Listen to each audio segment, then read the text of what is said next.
Shunryū Suzuki was a Japanese Zen monk and teacher who became one of the most influential figures in bringing Zen Buddhism to the West. He lived from 1904 to 1971, arriving in San Francisco in 1959 at the age of 55, where he founded the San Francisco Zen Center and established the first Zen monastery outside of Asia. Suzuki's emphasis on everyday practice made Zen accessible to Western students, shaping America's understanding of Buddhism and meditation. He is best known for his book, Zen Mind, Beginner's Mind, a collection of informal talks, introductions to Zen practice. Throughout his teachings, Suzuki focused on the practice of beginner's mind, emphasizing the power of approaching each moment with fresh, open awareness. Now, here are quotes by Shunryū Suzuki.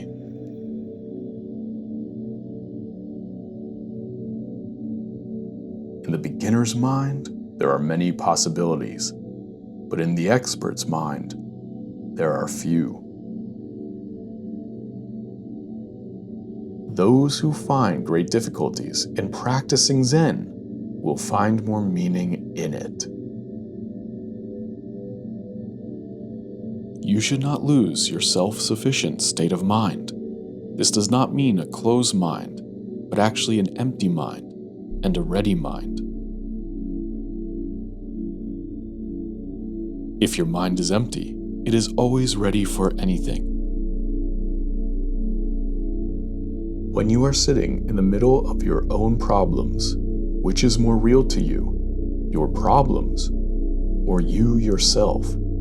The awareness of that you are here right now is the ultimate fact. Those who are attached only to the result of their effort will not have any chance to appreciate it, because the result will never come. Wherever you are one with the clouds and one with the sun and the stars you see. You are one with everything.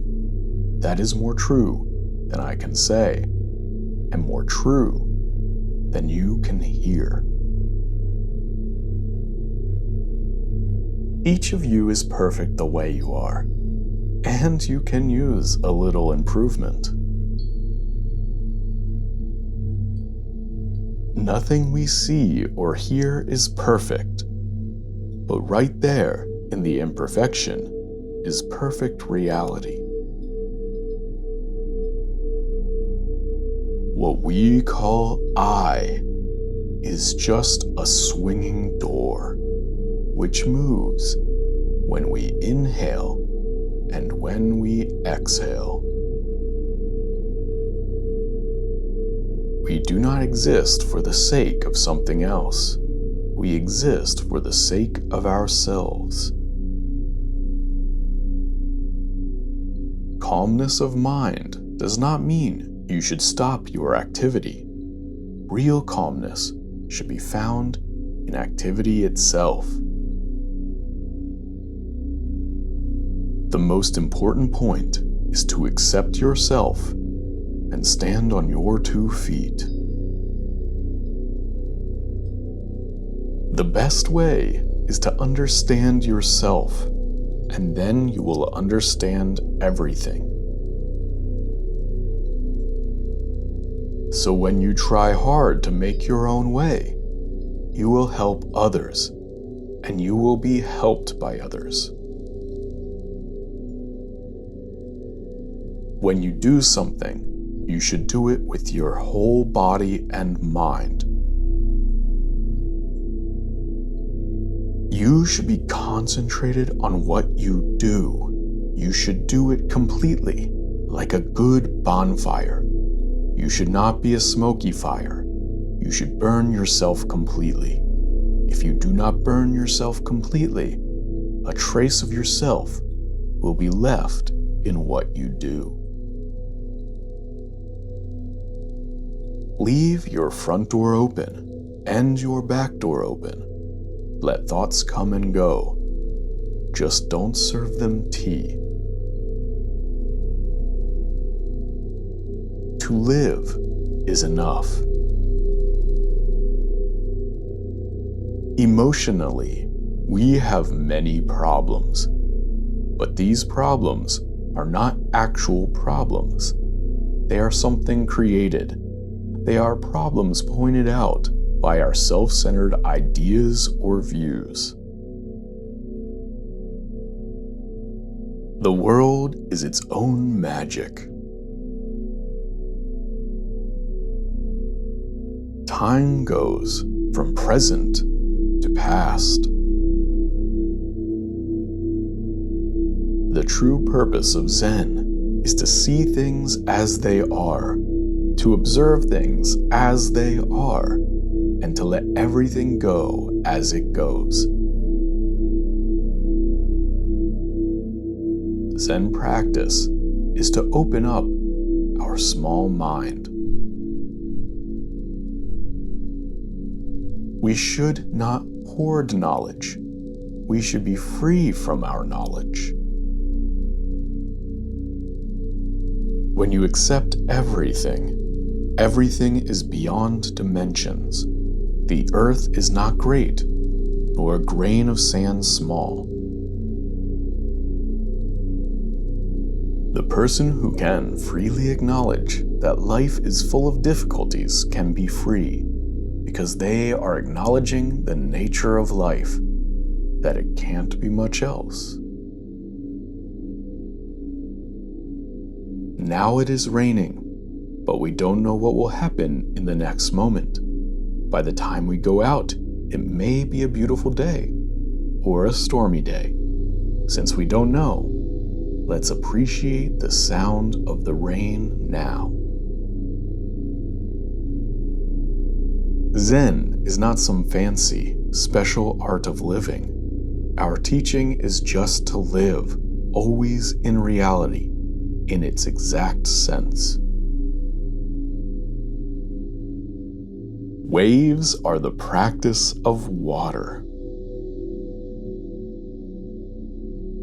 When you bow, you should just bow. When you sit, you should just sit. When you eat, you should just eat.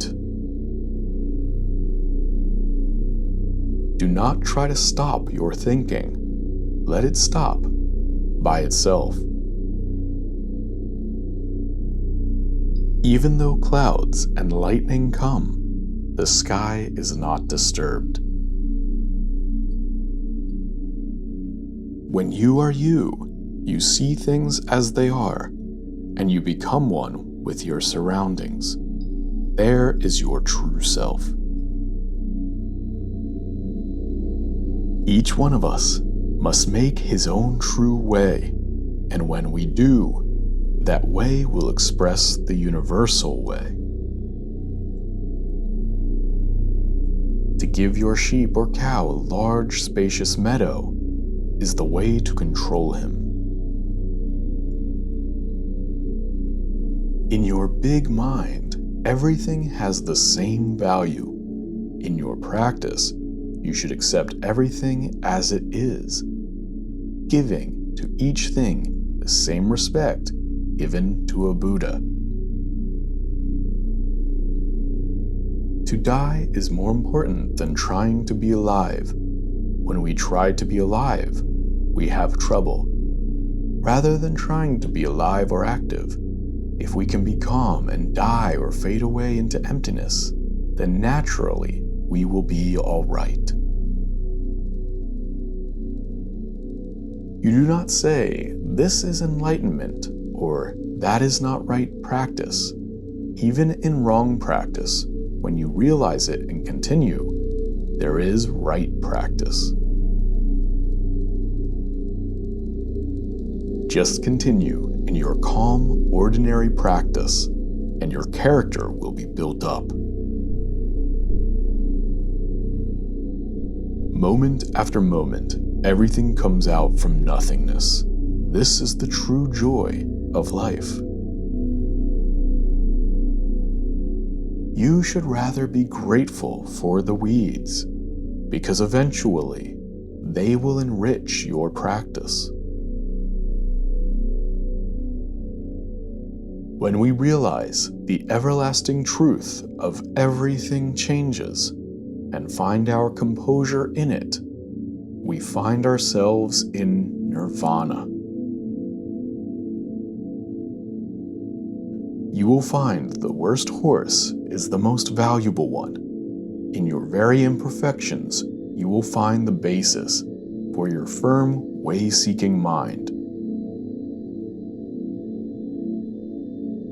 There is no particular way in true practice. You should find your own way, and you should know what kind of practice you have right now.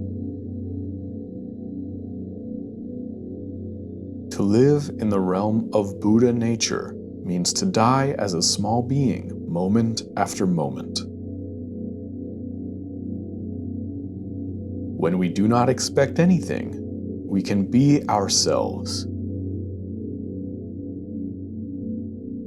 Treat every moment as your last. It is not preparation for something else.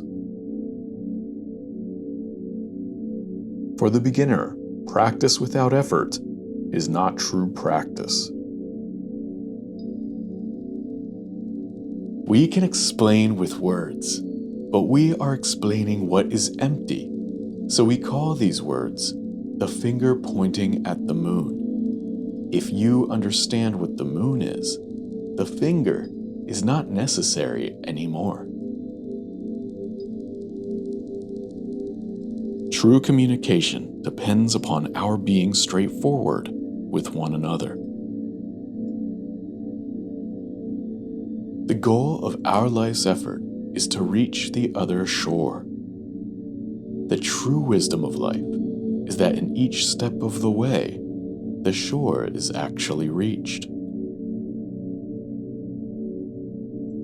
To express yourself freely as you are is the most important thing to make yourself happy and to make others happy. Zen is not some fancy, special art of living. Our teaching is just to live, always in reality, in its exact sense. To make our effort moment after moment is our way. If you think your body and mind are two, that is wrong. If you think they are one, that is also wrong. Our body and mind are both two and one. The reason everything looks beautiful is because it is out of balance, but its background is always in perfect harmony.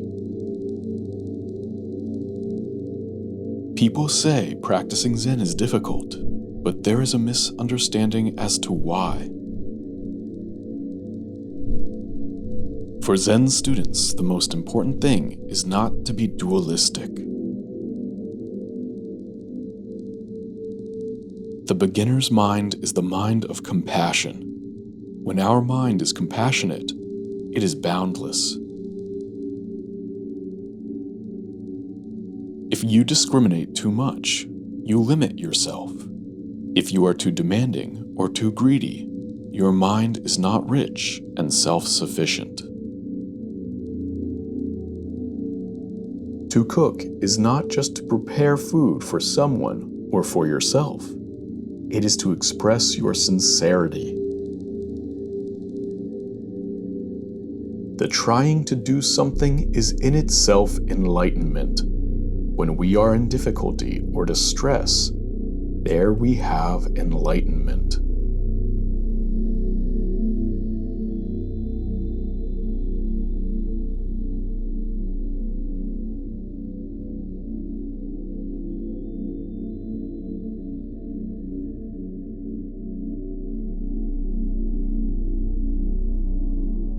Some more thoughts on Shunryū Suzuki and his works and impact. I chose Suzuki for this video because I read Zen Mind, Beginner's Mind and found it to be an extraordinary introduction to Zen meditation practice and mindset. Suzuki's written teachings and dialogue are very approachable, and allow the reader to start wherever they are. In some ways, Suzuki's words in Zen Mind Beginner's Mind and Branching Streams, Flow in the Darkness, have parallels to the Stoic philosophy found in Meditations by Marcus Aurelius. To find peace and truth through internal contemplation, rather than impulsive reaction to outside confusion. I am by no means great at finding the right words to explain this book and Suzuki's writings, so I highly recommend his works, especially Zen Mind Beginner's Mind, if you are interested in Zen Buddhism. I hope you found this video enlightening, and I hope to see you soon. Thank you for watching.